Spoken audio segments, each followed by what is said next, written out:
చెప్పాలంటే నేను ఫుడ్ ఫ్రీని ఏ ఫుడ్ కనబడ్డా వదిలిపెట్టాను. మినిమం టేస్ట్ చేసేదాకా వదిలిపెట్టాను. కర్ణాకరణ చూసేది నాకు పరిధాన తినేదాకా చూసేది.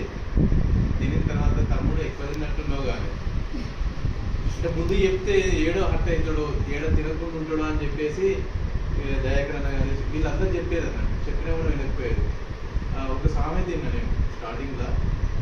పెద్దలు చెప్పేది ఏంటంటే 20 నుంచి 28 వరకు రాయి తిన్నా కరిగించుకుంటావు అని చెప్పేసి అన్నారు. నాకు అర్థమైంది ఏంటంటే 30 తర్వాత అన్నం తిన్నా కూడా కరిగించుకోలేవు కదా అని. ఇంకోటి ఏంటంటే ఈ 3 months నుంచి వీళ్ళు అరవింద్ సార్ కావచ్చు, కర్ణాకర్ సార్ కావచ్చు, అజయ్ సార్ కావచ్చు కరెక్ట్ చెప్పారు. తర్వాత నీకు చాలా ప్రాబ్లమ్స్ వస్తాయి, ఒబేసిటీ అవుతుంది, చాలా అవుతుంది, నేను చూస్తే భయం అవుతుంది మాకు అని చెప్పేసి అన్నారు. నా హెల్త్ గురించి వీళ్ళే అంత కేర్ తీసుకుంటారు అంటే నా హెల్త్ నేను కేర్ తీసుకోవడం తప్పలేదని. సో 3 months నుంచి రెగ్యులర్గా సీరియస్గా ఏ వర్క్ ఉన్నా పక్కకు పెట్టి టైం టు టైం తినడం, టైం టు టైం లేవడం, మినిమం 1 hour ఎక్సర్సైజ్ చేయడం అలవాటు నేర్చుకున్నాను. 3 months తర్వాత ఇప్పుడు అనిపిస్తుంది పక్కన వాళ్ళు చూస్తున్నారు, అరే నీకేమో ఇంత పక్క అయినా ఏమైంది అని చెప్పేసి అడుగుతున్నారు. నేనన్నా కదా ఒకవేళ అంటే బరువు అయితే తగ్గింది, ఒకవేళ కావాలనుకుంటే కూర్చొని మాట్లాడదాం, ఇప్పుడు నాకు టైం లేదు యాక్చువల్గా అని చెప్పేసి సైడ్ అప్ అవుతుంది.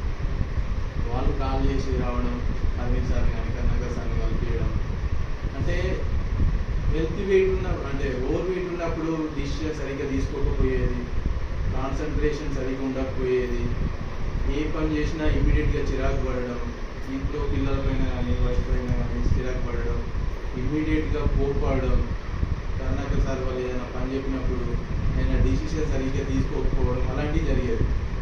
ఇప్పుడు ఏంటంటే పర్ఫెక్ట్గా ఒక ప్లాన్ ఉంది, ఏ చిన్న విషయాన్నైనా కరెక్ట్ ప్లాన్ ప్రకారం ఆలోచిస్తా రైట్ డిసిషన్ తీసుకుంటున్నా. నాకు కూడా అంటే హెల్తీగా ఉండడం అంటే వెయిట్ తగ్గడం వల్ల ఏమవుతుందంటే హ్యాపీ ఫీలింగ్, ఏ పని చేసినా కూడా ఏ థింక్ చేసినా కూడా హ్యాపీ ఫీలింగ్స్ అనేది అనుభవిస్తున్నాం పర్సనల్గా. ఇంకోటి ఏంటంటే వెయిట్ పెరగడం వల్ల ఏమవుతుందంటే ఇంతకుముందుకు ఫర్ ఎగ్జాంపుల్ ఒక బైక్ని తీసుకుంటే అది ఆల్మోస్ట్ ఒక 2 monthsకి సర్వీసింగ్ చేస్తూ ఉంటారు. ఎందుకంటే ఇంజన్ పాడవకుండా ఉంటేనే బైక్ అనేది రైట్గా డ్రైవ్ చేయగలుగుతాం. సో ఈ 30 సంవత్సరాల లోపు ఇంత తిన్నా నేను, ఇంత నాన్ వెజ్ కానీ ఏది పడితే తిన్నా నా బాడీని ఎప్పుడు సర్వీసింగ్ చేసుకోలేదు. యాక్చువల్లీ ఈ 3 months నుంచి కంప్లీట్గా నాన్ వెజ్ అవాయిడ్ చేశాను విత్ ఎగ్ ఆల్సో. ఇంకోటి ఏంటంటే బయట ఫుడ్ విపరీతంగా తినేది, బిర్యానీస్ కానీ ఫాస్ట్ ఫుడ్ కానీ బేకరీ ఐటమ్స్ కానీ ఎవ్రీథింగ్ ఏది పడితే అది వదిలిపెట్టకపోయేది. కంప్లీట్గా అవి తినాలంటే ఎన్నో ఆలోచన వస్తుంది నాకే, అంటే ఇది రైట్ ఫుడ్డా లేదా అనే ఆలోచన నాలో మొదలైంది. ఇంకోటి ఏంటంటే ఫుడ్ తీసుకున్నప్పుడు ఎన్ని క్యాలరీస్ తీసుకుంటున్నాను నేను, ఎందుకు ఎన్ని క్యాలరీస్ తీసుకుంటున్నానంటే ఇంత డైట్ మెయింటైన్ చేసి పోయి జిమ్లో 1 hour ఎక్సర్సైజ్ చేసినప్పుడు ఆ బాధ భరించలేము. ఎందుకంటే పర్సనల్ ట్రైనింగ్ తీసుకున్నప్పుడు ఆ కోచ్ ఏమవుతుందంటే 5 చేసే దగ్గర 10 చేపిస్తున్నాడు వెయిట్కి సంబంధించింది. అప్పుడు అనిపించింది జీవితంలో ఎందుకు తిన్నారా, ఎందుకు పెంచుకున్నా చెప్తా అనిపించింది. సో అప్పటి నుంచి సీరియస్ తీసుకోవడం మొదలు పెట్టాను. రైట్ టైంలో రైట్ ఫుడ్ తీసుకుంటున్నాను. ఇంతకుముందు ఫుడ్ తీసుకునేటప్పుడు ఏమైందంటే వితౌట్ ఫైబర్ ప్లేట్ నిండా మొత్తం రైసే ఉండేది.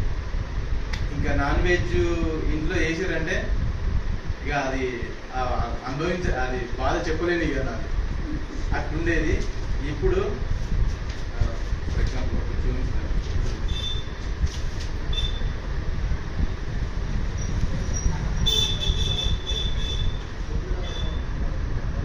యాక్చువల్లీ ఇది లంచ్ నాకు. ఇంతకుముందుకు ఇవేమి ఉండకపోయేది, కంప్లీట్గా రైసే ఉండేది నా డైట్. సో ఫస్ట్ ఫైబర్ తీసుకున్న తర్వాత ప్రోటీన్ తాగాలి ఖచ్చితంగా, ఏదేమైనా ప్రోటీన్ తీసుకున్న తర్వాత ఈ రైస్ నాకు చూస్తే పర్సనల్ అనిపిస్తుంది, చిన్నోటి తింటుండే ఇంత రైస్ నేను తినడం ఏంది అనిపిస్తుంది. అంటే రైట్ బాడీకి రైట్ ఫుడ్ ఆలోచన అనేది మొదలైంది. మార్నింగ్ తర్వాత నా డైట్ గురించి చెప్తున్నాను. మార్నింగ్ 5కి లేస్తాను. 5కి లేచి మెడిటేషన్ చేస్తా. లేవగానే 2 గ్లాసుల వామ్ వాటర్తో పాటు మధునాశిని ఉంటుంది. మధునాశిని ఎందుకు తీసుకోవాలంటే మన బాడీలో ఉన్నటువంటి గ్లూకోజ్ అంటే షుగర్ లెవెల్స్ అనేది కంట్రోల్లో ఉంచుతుంది. అంటే మన బాడీ ఆధీనంలో ఉంచుతుంది అది తీసుకోవడం వల్ల. 2 గ్లాసులు వేడి నీళ్ళతో పాటు మధునాశిని తీసుకుంటాను. ఆఫ్టర్ దట్ స్మూదీ, మన ఇంట్లో తయారు చేసుకునే జ్యూస్ ఒకటి ఉంటుంది. ఆ జ్యూస్లో సమ్ ఇంగ్రీడియంట్స్ ఉంటాయి. ఆ ఇంగ్రీడియంట్స్ గురించి మిమ్మల్ని ఎవరైతే ఇన్వైట్ చేశారో వాళ్ళని అడగండి, వాళ్ళు చెప్తారు మీకు. ఆ జ్యూస్ అనేది ఎవరింట్లో వాళ్ళు చేసుకొని తాగే జ్యూస్ అది.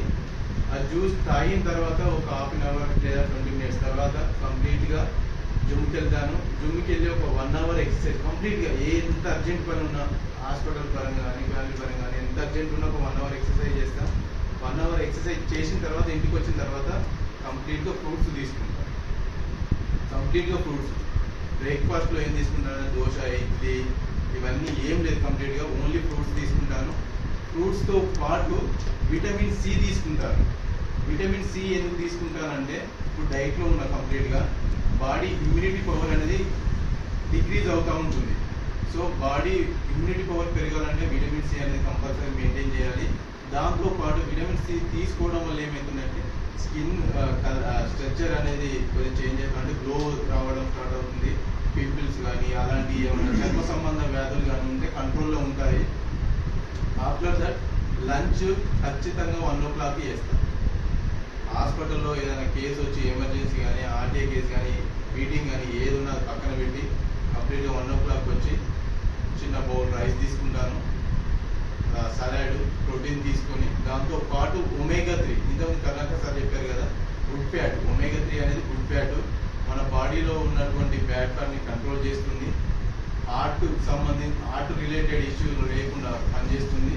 దాంతోపాటు డైలీ అనేది ఒక సప్లిమెంట్ ఉంటుంది. అది ఏంటంటే 13 విటమిన్స్ 11 మినరల్స్ మనం బయట ఎక్కడ దొరకవు.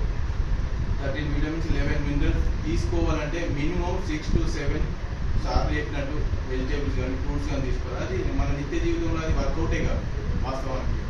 సో దాంతోపాటు evening most important Arvind Prasad చెప్తా ఉంటాడు, మనకేంటంటే ఈవినింగ్ 5 అయిందంటే స్నాక్స్ తినే అలవాటు ఉంటుంది మెయిన్గా. ఆ స్నాక్స్ అనేది మనకి చాలా డేంజర్, ఒక పాయిజన్ లాంటిది. స్నాక్స్ ఏం తీసుకోకుండా వీలైతే ఒక యాపిల్ జామకాయను లేదంటే ఒక బనానా కంప్లీట్గా తీసుకున్న తర్వాత 7-7:30 వరకు ఖచ్చితంగా మళ్ళీ డిన్నర్ చేస్తాను నేను. డిన్నర్ చేసిన తర్వాత కొంతమంది ఏమైందంటే షెడ్యూల్ బిజీ ఉండడం వల్ల, వాళ్ళ జాబ్ ప్రొఫెషన్లో బిజీగా ఉండడం వల్ల ఏమైందంటే 10కి తినడం, 11కి తిననైతే తిన్నాను కదా అనుకుంటూ, కానీ ఆ తినడం వల్ల ఏమవుతుందంటే కంప్లీట్గా బ్యాడ్ ఫ్యాట్ అనేది స్టార్ట్ అవుతుంది వాళ్ళ బాడీలో. సో దానివల్ల ఏమవుతుందంటే ఓవర్ వెయిట్ అనేది పెరుగుతూ ఉంటుంది, వెయిట్ గెయిన్ అవుతుంది. సో దానివల్ల చాలా ఇబ్బంది ఉంటుంది. Friends, please follow the right food and right time. Thank you.